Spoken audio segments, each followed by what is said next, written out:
And in a rather surprising admission, Canadian Prime Minister Justin Trudeau has accepted that he accused the Indian government's involvement in killing of Hardeep Singh Nijjar without any proof. The statements came while he was testifying before the Foreign Interference Commission regarding the murder of the Khalistani thug in Canada last year. Now, Trudeau admitted that his government was acting on weak intelligence while making initial accusations rather than any definite proof. No, tell us what you know, show us the evidence. And at that point, it was primarily intelligence, not hard evidentiary proof. So we said, well, let's work together and look into your security services and maybe we can get that done. No, we're not doing that. And during his testimony, however, Trudeau has further doubled down in the run-up to the general elections in Canada. He once again claimed that Lawrence Bishnoi's gang was involved in violence in Canada and alleged that Indian diplomats had been gathering information on Canadians.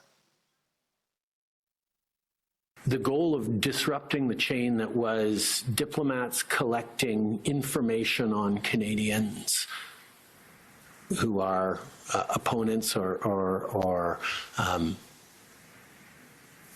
in disagreement with the Modi government, passing along that information to the highest levels within the Indian government, and then having that information directed through criminal organizations like the Lawrence Bishnoi gang to then result in violence against Canadians on the ground. India has now responded to Trudeau's admission, explaining how it vindicates what New Delhi has been saying consistently. In a statement, the Ministry of External Affairs further held Trudeau single-handedly responsible for the damaging of Indo-Canadian relations.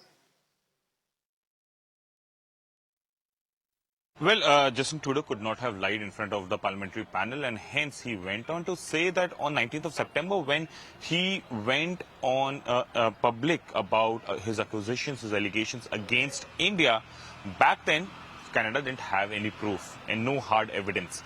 They had intel, and Justin Trudeau admits that he shared those intel and concerns with India, and India was quick to ask for proof, to which Justin Trudeau said that we asked them to cooperate with us to find proof. Till now, there hasn't been any proof that has been given. Sources has confirmed to Times Network that even in the diplomatic note shared Monday with our High Commission in Canada, had no proof but just allegations, and that's the reason India realized that Canada has some intention that is not good for the security of Indian diplomats. Result, Indian diplomats were withdrawn. And the comments by Canadian Prime Minister Justin Trudeau, who is seeking a re-election, are also not going down well within his own party. A lawmaker from the Liberal Party of Canada, Chandra Arya, has acknowledged a growing threat of Khalistani extremism amid no action by the government. Listen in. We know that extremism and terrorism don't recognize and are not limited to national borders. On Canadian Khalistani violent extremism, as Canadians, we expect our federal government and its agencies to collaborate with other affected countries to protect our citizens. The persistence of Canadian Khalistani extremism is rooted in the political patronage these extremists enjoy. Unfortunately, I am yet to hear any politician or government official offer reassurance to Hindu Canadians, many of whom feel concerned and fearful for their safety in the light of recent events.